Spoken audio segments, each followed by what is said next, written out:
Hello students, FIUGP Calicut യൂണിവേഴ്സിറ്റിയുടെ BBA സ്റ്റുഡൻസിൻ്റെ 3rd semester ക്ലാസ്സാണ് നമ്മൾ എടുക്കുന്നത്. അതിൽ ഡൊമസ്റ്റിക് ലോജിസ്റ്റിക് എന്ന് പറയുന്ന പേപ്പറാണ് എടുക്കുന്നത്. ഒരു ക്ലാസ് നമ്മൾ എടുത്തതാണ്. അടുത്ത ടോപ്പിക്കാണ് basic of logistic and logistic management. ലോജിസ്റ്റിക്കിൻ്റെ ഒരു ഡെഫിനിഷനാണ് നമ്മൾ നോക്കുന്നത്.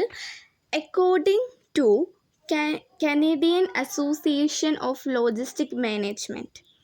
Logistic is the process of planning, implement and controlling the efficient, cost-effective flow and storage of raw materials. In process, inventory finished goods and related information from the point to origin to point consumption for the purpose of the meeting customer requirement. Canadian association എന്ന് പറയുന്നത് logistic എന്ന് പറയുന്നത് ഒരു പ്രോസസ്സാണ്. അതിലെന്തൊക്കെയുണ്ട്? Planning ഉണ്ട്, implement ഉണ്ട്, controlling ഉണ്ട്.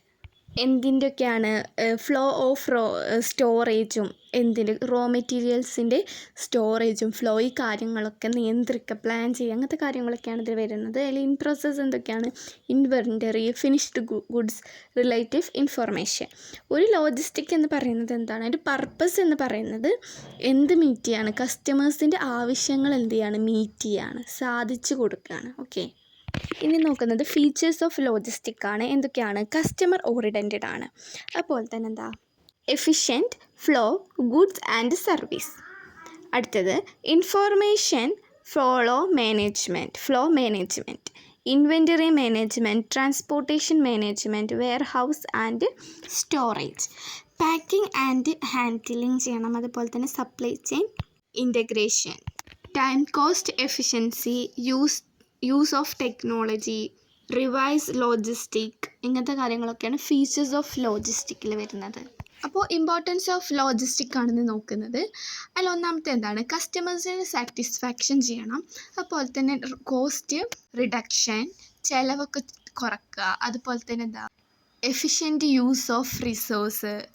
അതുപോലെ തന്നെ support supply chain management, improve ചെയ്യുക മാർക്കറ്റിംഗ് റീച്ച്. അതുപോലെ തന്നെ എൻഹാൻസിങ് കോമ്പറ്റീറ്റീവ്. അതുപോലെ തന്നെ റിഡ്യൂസ് ചെയ്യുക വേസ്റ്റേജും അതുപോലെ തന്നെ ലോസസൊക്കെ റിഡ്യൂസ് ചെയ്യുക. അതുപോലെ തന്നെ എന്താണ്? പ്രൊമോട്ട് ചെയ്യുക, എക്കണോമിക് ഗ്രോത്ത് പ്രൊമോട്ട് ചെയ്യുക, എനേബിൾ ചെയ്യുക ബെറ്റർ ഇൻവെൻറ്ററി കൺട്രോൾസൊക്കെ എനേബിൾ ചെയ്യുക. അതുപോലെ തന്നെ supporting e-commerce and global trade. Encourage ചെയ്യുക ടെക്നോളജിക്കൽ അഡ്വാൻസ്മെൻറ്റ്, ടെക്നോളജിനൊക്കെ എന്താ ചെയ്യുക? പ്രോത്സാഹിപ്പിക്കുക. ഇതൊക്കെയാണ് ലോജിസ്റ്റിക്കിൻ്റെ ഇമ്പോർട്ടൻസ്. ഫങ്ഷൻ ഓഫ് ലോജിസ്റ്റിക് ആണ് നോക്കുന്നത്. Logistics is the process of planning, managing and controlling the movement and the storage of goods and service and information from the point to origin to the final customer. Logistic എന്ന് പറയുമ്പോൾ goods, service, information ഇങ്ങനത്തെ കാര്യങ്ങളൊക്കെ ഒരു സ്ഥലത്തിൽ നിന്നും വേറൊരു അതിൻ്റെ original പോയിന്റിൽ നിന്നും ഫൈനൽ ഒരു കസ്റ്റമറിലേക്ക് എത്തിക്കുന്നത് വരെയുള്ള കാര്യങ്ങൾ നടത്തുന്നത്. അതിൽ പ്ലാനിങ് ഉണ്ടാവാം, മാനേജിങ് ഉണ്ടാവാം, കൺട്രോൾ ഉണ്ടാവാം, സ്റ്റോറേജ് ഉണ്ടാവാം. ഇങ്ങനത്തെ എല്ലാ കാര്യങ്ങളും ഗുഡ്സിൻ്റെയും സർവീസിൻ്റെയും ഇൻഫോർമേഷൻ്റെ ഇങ്ങനത്തെ എല്ലാ കാര്യങ്ങളും അത് ഫൈനൽ കസ്റ്റമറിലേക്ക് എത്തുന്നത് വരെയുള്ള കാര്യങ്ങളെയാണ് നമ്മൾ ലോജിസ്റ്റിക്കിൽ പറയുന്നത്. അത് കസ്റ്റമറിലേക്ക് എത്തുന്നത് വരെയുള്ള എല്ലാ പ്രോസസ്സും, പ്ലാനിങ്, ഇങ്ങനത്തെ കാര്യങ്ങളൊക്കെ ഇതൊക്കെ എന്തിൽ വരുന്നതിനൊക്കെയാണ് ലോജിസ്റ്റിക് എന്ന് പറയുന്നത്. അപ്പോൾ ലോജിസ്റ്റിക്കിൻ്റെ മെയിൻ ഫങ്ഷൻ ഓഫ് ലോജിസ്റ്റിക് നമുക്ക് നോക്കാം. ഒന്നാമത്തേത് ട്രാൻസ്പോർട്ടേഷൻ ആണ്. That is involves the physical movement of goods from one location to other using vehicle like truck, train, ship or plane, airplanes. That is help delivery product to the customer on time. Transportation എന്ന് പറയുന്നത് ഒരു physical ആയിട്ടുള്ള movement ആണ് ഗുഡ്സിൻ്റെ. ഒരു ലൊക്കേഷനിൽ നിന്നും മറ്റൊരു ലൊക്കേഷനിലേക്ക് എത്തിക്കുന്നതാണ്. അതിന് നമ്മൾ എന്താ യൂസ് ചെയ്യുക? ഒരു ഗുഡ്സ് ഒരു ലൊക്കേഷനിൽ നിന്നും വേറെ ലൊക്കേഷനിലേക്ക് എത്തണമെങ്കിൽ നമ്മൾ യൂസ് ചെയ്യുക വെഹിക്കിൾസിനെയാണ് യൂസ് ചെയ്യുക. ഏതൊക്കെ? ട്രക്ക് ആവാം, ട്രെയിൻ ആവാം, ഷിപ്പ് ആവാം, എയർപ്ലെയിൻ ആവാം. ഇത് നമ്മൾ എന്തിന് ഹെൽപ്പ് ചെയ്യുന്നുണ്ട്? ട്രാൻസ്പോർട്ടേഷൻ നമുക്ക് ഹെൽപ്പ് ചെയ്യുന്നത് എന്തിനാണ്? പ്രൊഡക്റ്റ് കറക്റ്റ് ടൈമിൽ തന്നെ കസ്റ്റമറിലേക്ക് എത്തിക്കാൻ നമ്മളെക്കൊണ്ട് സാധിക്കുക. രണ്ടാമത്തെയാണ് warehousing. Goods are stored in warehouses until they are needed. Warehousing helping in managing supply and demand and ensure product availability. Warehouses എന്ന് പറയുന്നത് എന്താണ്? ഗുഡ്സ് സ്റ്റോർ ചെയ്തേക്കുന്ന ഒരു പ്ലേസ് ആണ്. അതുപോലെ തന്നെ നമ്മളെന്താണ് ഗുഡ്സ് ആവശ്യമാവുന്ന സമയത്ത് നമ്മൾ എന്ത് ചെയ്യും? എപ്പോഴാണോ ആവശ്യം വരുന്നത് അപ്പോൾ നമ്മളത് എടുക്കും. ഓക്കെ.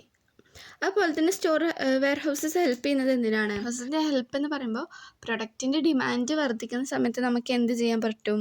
പ്രൊഡക്റ്റ് ഈസി ആയിട്ട് നമുക്ക് അവൈലബിൾ ആവും. ഓക്കെ. അടുത്തത് ഇൻവെൻ്ററി മാനേജ്മെൻ്റ് ആണ്. This is meaning keeping the right amount of stock.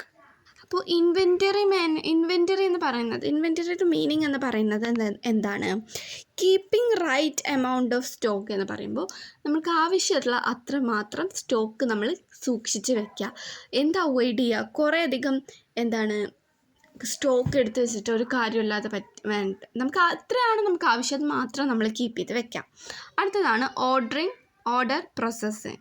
That is includes receiving order from customer, checking stock, packing the items and delivery them properly. Order പ്രോസസ്സിൽ എന്താ വരുന്നത്? കസ്റ്റമേഴ്സിൽ നിന്ന് നമ്മൾ ഓർഡർ സ്വീകരിക്കുക, അതുപോലെ സ്റ്റോക്ക് എന്താണ് അവർ പറഞ്ഞ സ്റ്റോക്ക് ചെക്ക് ചെയ്യുക, പാക്ക് ചെയ്യുക, അതുപോലെ തന്നെ അവർക്ക് നേരെ തന്നെ അവർക്ക് ഡെലിവറി ചെയ്യുക. ഇതിലൂടെ നമുക്ക് എന്ത് ഇൻക്രീസ് ചെയ്യിപ്പിക്കാൻ പറ്റുമെന്ന് വെച്ചാൽ, എന്ത് ഇമ്പ്രൂവ് ചെയ്യിപ്പിക്കാൻ പറ്റും ഈ പ്രോസസ്സിലൂടെ?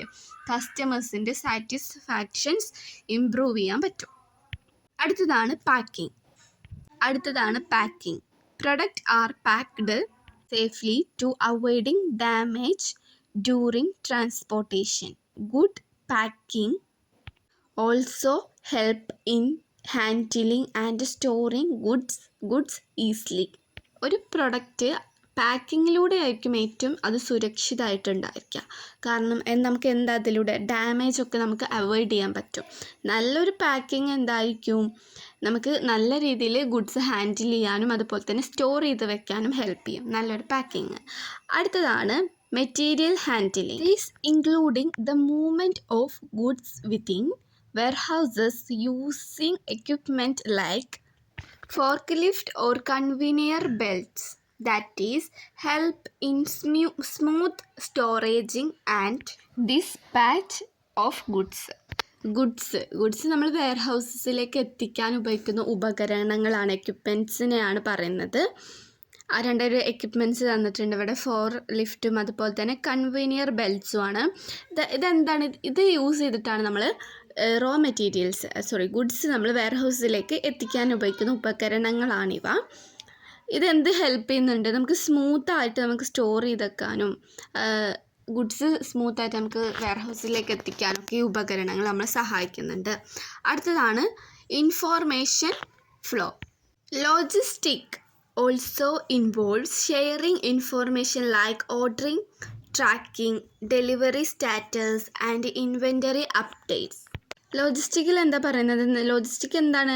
ഷെയർ ചെയ്യാണ്, ഇൻഫോർമേഷൻസ് എത്തിക്കുകയാണ്. എങ്ങനെ? ഓർഡർ ചെയ്യുന്നതും അതുപോലെ തന്നെ നമ്മൾ ഡെലിവറി ഇപ്പോൾ എവിടെ എത്തി, ഡെലിവറി സ്റ്റാറ്റസ്, അതുപോലെ തന്നെ ഇൻവെൻറ്ററി അപ്ഡേറ്റ്സ്, എത്ര ഗുഡ്സ് സ്റ്റോർ ചെയ്ത് വെക്കണം, എത്ര എമൗണ്ട് ഗുഡ്സ് സ്റ്റോർ ചെയ്ത് വെക്കണം, ഇങ്ങനത്തെ കാര്യങ്ങളൊക്കെയാണ് അതിൽ വരുന്നത്. അതാണ് ഇൻഫോർമേഷൻ ഫ്ലോയിൽ പറയുന്നത്. ലോജിസ്റ്റിക് എന്ന് പറയുന്നത് തന്നെ എന്താണ്? ഇങ്ങനത്തെ ഒരു ഇൻഫോർമേഷൻ ഷെയർ ചെയ്യാമെന്നാണ്. അടുത്തത് ഡിമാൻഡ് ഫോർകാസ്റ്റിംഗ് ആണ്, എട്ടാമത്തെ. Predicting customers needs, helping in planning logistic activity better. That is reduce wastage and stock shortage. കസ്റ്റമേഴ്സിൻ്റെ ആവശ്യങ്ങൾ നമ്മൾ പ്രിഡിക്റ്റ് ചെയ്യുക, നമ്മൾ മനസ്സിലാക്കുക, കുറച്ചുകൂടി മുന്നേ അവർക്ക് എന്താണ് ഇനി വേണ്ടതെന്ന് മനസ്സിലാക്കാം. അതിലൂടെ നമുക്ക് ലോജിസ്റ്റിക് ആക്ടിവിറ്റി കുറച്ചുകൂടി ബെറ്റർ ആക്കാൻ പറ്റും. അതിലൂടെ ഇപ്പോൾ അവർക്ക് വേണ്ടാത്ത സാധനങ്ങൾ നമ്മൾ കുറേ വാങ്ങി വെക്കണ്ടല്ലോ, അതോടെ നമുക്ക് വേസ്റ്റേജ് കുറക്കാൻ പറ്റും. ഇനിയിപ്പോൾ അവർക്ക് വേണ്ട സാധനങ്ങൾ കുറയാതിരിക്കാൻ അതിലൂടെ നമുക്ക് പ്രെഡിക്റ്റ് ചെയ്താൽ നമുക്ക് എത്ര സാധനങ്ങൾ വേണമെന്ന് നമുക്കറിയാമല്ലോ. അപ്പോൾ നമുക്ക് എന്ത് ചെയ്യാം, സ്റ്റോക്കിൻ്റെ ഷോർട്ടേജും കുറക്കാൻ പറ്റും. ഓക്കെ, അടുത്തതാണ് customer service. Logistic aim to delivery goods on time in good condition and that is low cost, which leading to better customer satisfaction.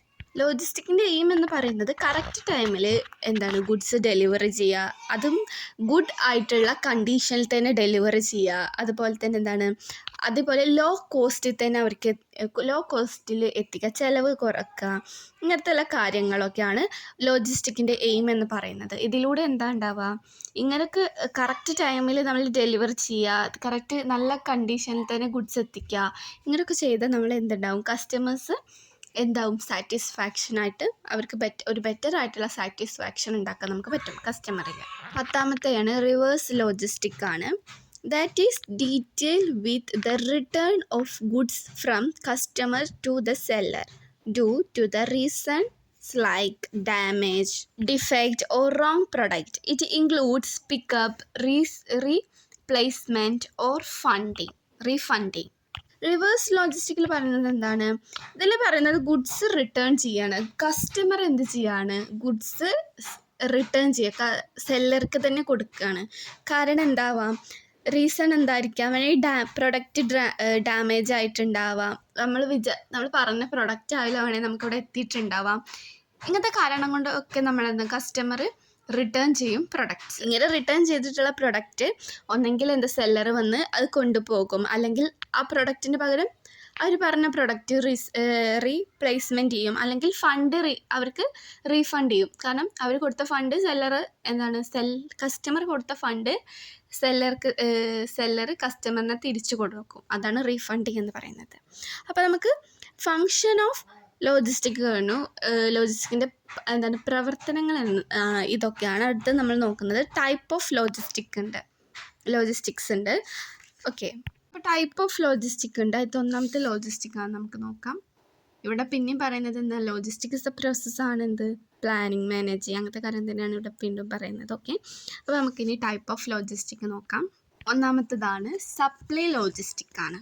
This detail with getting raw materials or components need for production. It ensures the factory or companies receive the right material at the right time. Supply ലോജിസ്റ്റിക്കിൽ പറയുന്നത് നമുക്ക് കിട്ടുന്ന ഒരു production ആവശ്യമായ raw മെറ്റീരിയൽസും അതുപോലെ തന്നെ raw മെറ്റീരിയൽസും അതിൻ്റെ കോമ്പൗണ്ടൻസും right ടൈമിൽ തന്നെ ചെയ്യണം, റൈറ്റ് മെറ്റീരിയൽ റൈറ്റ് ടൈമിൽ തന്നെ ആർക്കെത്തണം, കമ്പനിയിലേക്കോ അല്ലെ ആ ഫാക്ടറിയിലേക്കോ എത്തണം എന്നാണ് പറയുന്നത്. ഈ റോ മെറ്റീരിയൽസ് എന്നൊക്കെ പറയുമ്പോൾ ഇവിടെ പറയുന്ന ഒരു എക്സാമ്പിൾ ഉണ്ട്. A car company getting steel, tyres, electronics from different supplier. Supply logistic എന്ന് പറയുമ്പോൾ റൈറ്റ് മെറ്റീരിയൽസ് റൈറ്റ് ടൈമിൽ തന്നെ എവിടെ എത്തിക്കണം, കമ്പനിയിലേക്കോ അല്ലെ ഫാക്ടറിയിലേക്കോ എത്തിക്കണം. ഇതാണ് സപ്ലൈ ലോജിസ്റ്റിക് എന്ന് പറയുന്നത്. ഇങ്ങനെയായിരിക്കണം. ഇതൊരു ടൈപ്പ് ഓഫ് ലോജിസ്റ്റിക് ആണ്. അടുത്തതാണ് distribution logistic. This is type focused on delivering the final product to customer or retailer. It involves warehousing or ordering process and transportation.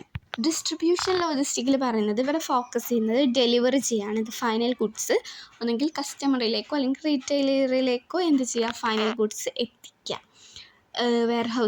അതിൽ ഇൻക്ലൂഡ് ചെയ്യുന്നത് വെയർഹൗസസ് ഉണ്ട്, അതുപോലെ തന്നെ ഓർഡറിങ്, പ്രോസസ്സിങ് ഉണ്ട്, ട്രാൻസ്പോർട്ടേഷൻ, ഇങ്ങനത്തെ കാര്യങ്ങളൊക്കെ ഡിസ്ട്രിബ്യൂഷൻ ലോജിസ്റ്റിക്കിൽ വരുന്നതാണ്. വെയർഹൗസസ് ഉണ്ടാകാം, വെയർഹൗസസിലേക്ക് എത്തിക്കണം, ഓർഡറിങ് പ്രോസസ്സ്, ട്രാൻസ്പോർട്ടേഷൻ, ഇങ്ങനത്തെ കാര്യങ്ങളൊക്കെ ഡിസ്ട്രിബ്യൂഷൻ ലോജിസ്റ്റിക്കിലാണ് വരുന്നത്. ഓക്കെ, അടുത്തതാണ് പ്രൊഡക്ഷൻ ലോജിസ്റ്റിക്.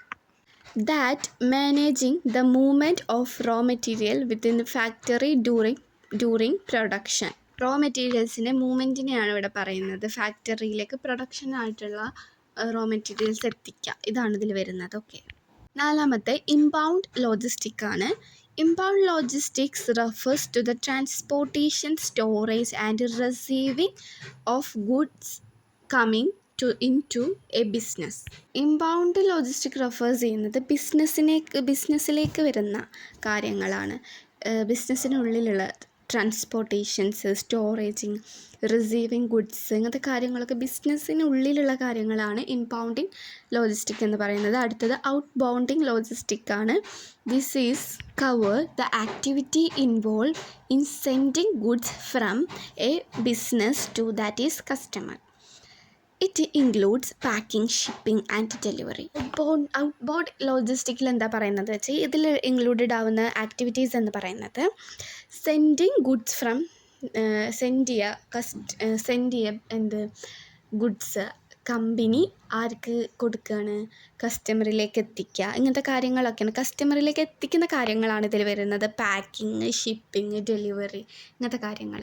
അടുത്തത് റിസീവ് ലോജിസ്റ്റിക് ആണ്. റിസീവ് ലോജിസ്റ്റിക് എന്ന് പറയുന്നത് നമ്മൾ പറഞ്ഞൊരു പ്രൊഡക്റ്റ് ഇപ്പോൾ എന്ത് ചെയ്യാണ്, പ്രൊഡക്റ്റ് കസ്റ്റമർ ആർക്കെന്നെ കൊടുക്കുകയാണ്, ബാക്ക് ടു ദ സെല്ലറിലേക്ക് എത്തിക്കാൻ വേണമെങ്കിൽ ഡാമേജ് ആയിട്ടാവാം, അല്ലെങ്കിൽ നമ്മൾ വിചാരിച്ച പ്രൊഡക്റ്റ് എത്താത്തത് കൊണ്ടൊക്കെ നമ്മൾ ചെയ്യാറില്ലേ, പ്രൊഡക്റ്റ് തിരിച്ച് റിട്ടേൺ ചെയ്യാറുണ്ട്. ഇതാണ് അതിൽ വരുന്നത്. ഏഴാമത്തേതാണ് three party logistics. This meaning hiring a outside company to handling logistic service like transportation, warehousing and delivery. ഒരു കമ്പനി അവരുടെ പ്രൊഡക്ട്സ് ഡെലിവർ ചെയ്യാനും അതുപോലെ തന്നെ ട്രാൻസ്പോർട്ടേഷൻ ചെയ്യാനും വെയർഹൗസസിൽ ഇതാക്കാൻ വേണ്ടിയിട്ടും ഔട്ട്സൈഡിൽ നിന്ന് ഒരു കമ്പനിയും കൂടി എന്ത് ചെയ്യാണ്, ഇൻക്ലൂഡ് ചെയ്യാണ് ഈ സർവീസൊക്കെ ഒന്ന് ഹാൻഡിൽ ചെയ്യാൻ വേണ്ടിയിട്ട് വെച്ചാൽ. ഇപ്പോൾ ഇവിടെ ഒരു ഉദാഹരണം തന്നിട്ടുണ്ട്. ഈ company hiring a courier company to delivery goods. ഈ കമ്പനി പ്രൊഡക്റ്റ് ഉണ്ടാക്കുന്ന പ്രൊഡക്ട്സ് ഡെലിവർ ചെയ്യാൻ വേണ്ടിയിട്ട് ഒരു കൊറിയർ കമ്പനിയും കൂടിയും ആ കമ്പനി ഹയർ ചെയ്തിട്ടുണ്ടായിരിക്കും. വെച്ചാൽ ഇവരുണ്ടാക്കുന്ന പ്രൊഡക്ട്സ് ഡെലിവർ ചെയ്യാൻ വേറൊരു കമ്പനിയും കൂടി ഇവർ ചെയ്യുന്നുണ്ട്, ഹയർ ചെയ്തിട്ടുണ്ട്, അത്രേ ഉള്ളൂ. അടുത്തതാണ് ഫോർത്ത് പാർട്ടി ലോജിസ്റ്റിക് എന്ന് പറയുന്നത്. This goes beyond 3PLs by managing the entry supply chain, often combining and coordinating multiple 3PLs. 3 parties ലോജിസ്റ്റിലേക്ക് entry ചെയ്യുന്ന സപ്ലൈ ചെയിനാണിത്. അതിനെ മാനേജ് ചെയ്യാൻ വേണ്ടിയിട്ട് എൻട്രി ചെയ്യുന്നൊരു സപ്ലൈ ചെയിനും കൂടിയാണിത്. ഇങ്ങനെ മൾട്ടിപ്പിൾ കമ്പനീസിനെ ഒന്ന് സംയോജിപ്പിച്ച് കൊണ്ടുപോകാൻ വേണ്ടിയിട്ട്. ഓക്കെ, അതിൻ്റെ ഒരു എക്സാമ്പിൾ അവിടെ നമുക്ക് തന്നിട്ടുണ്ട്. അപ്പോൾ ഒന്നാമത്തെ മൊഡ്യൂളിലെ ഫസ്റ്റ് യൂണിറ്റ് ഇവിടെ തന്നിട്ടുണ്ട്. അപ്പോൾ ഓക്കെ.